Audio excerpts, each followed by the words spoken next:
Today I'm going to do a video on the grinding sanding disc backer pad. So a backer pad that would hold a grinding sanding disc like this. This is one that my friend Tom introduced me to. So this past winter when I was doing my 2x72-inch belt grinder build, he let me use his backer pad once or twice, that is, and I found that I really liked it. I liked it better than the one I was using. And just before I used his, I'd actually purchased a premium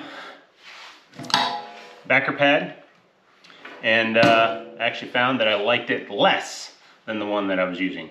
So I'll get into it and I'll show you what I like about the one that my friend Tom showed me, and I'll show you what I don't like about the premium. Let's get into it. So this is the backer pad that I really like. It's made by Metalb. So this is the part number right there. See if I can hold that straight.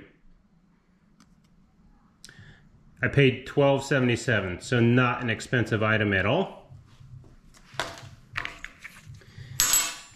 One thing that I find crucial in a backer pad is that it not have threads here. The ones that have threads there are a pain in the neck, and that's putting it nicely.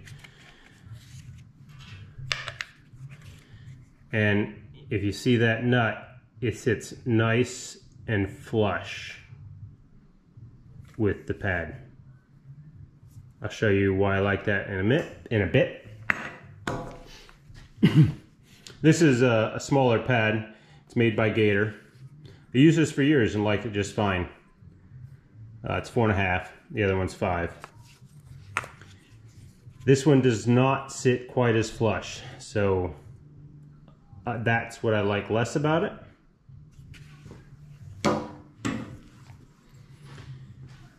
Oh, and this one does also not have thread, so also friendly to use.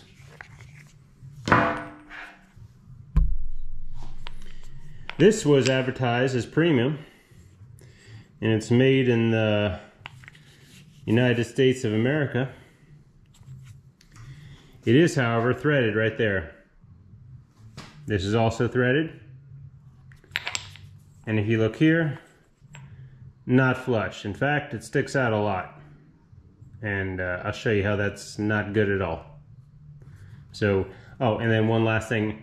This thing's pretty heavy, so when you turn it on, you have a lot of centrifugal force. So we're going to start with the one I don't like here. This is the heavy-duty one, made in the USA. You see how that nut protrudes past the face of the sandpaper? Well, when I get a grind, if I try to grind flat, I'm just going to ride on the nut. So in order to grind, I have to dip the nose.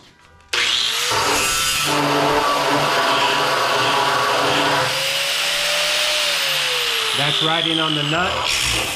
That was riding on the nut just to kind of show. It does kind of shine the nut up if you want that to happen.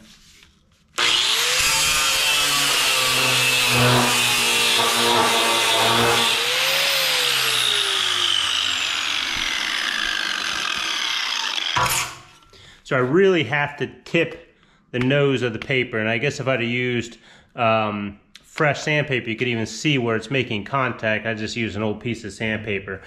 But really having the tip of the nose of the sandpaper, not utilizing as much of the sandpaper as I possibly could. So here's one I like a lot better than that, but still the nut is protruding a little bit.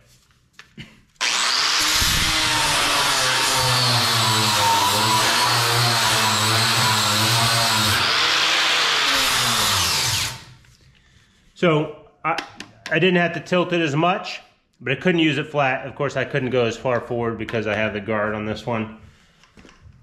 I'm sure the manufacturer tells you to leave those on at all time, and to be safe, you probably should, but they are in the way. All right, so this is the one I really like. This is the Metalb, and I can use this thing flat. As you see there, the nut is completely below the face of the sandpaper or flush with it.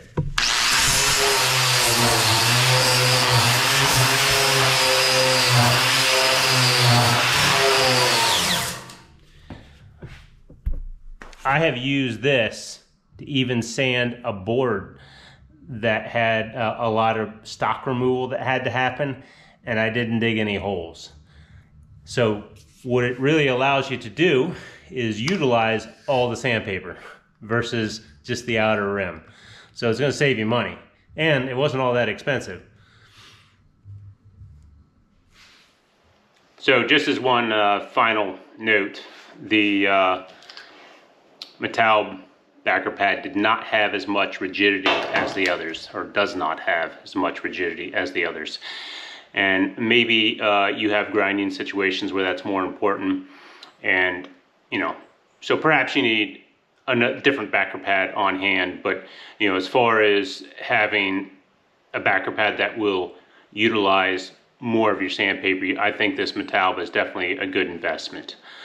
The premium, it's a piece of crap. The one that I bought as premium, I would definitely, if you need a second one with more rigidity, one more like this this Gator backer pad, in my opinion, is more appropriate. Hope you guys enjoyed today's video. Please like and subscribe. I hope to catch you on the next one.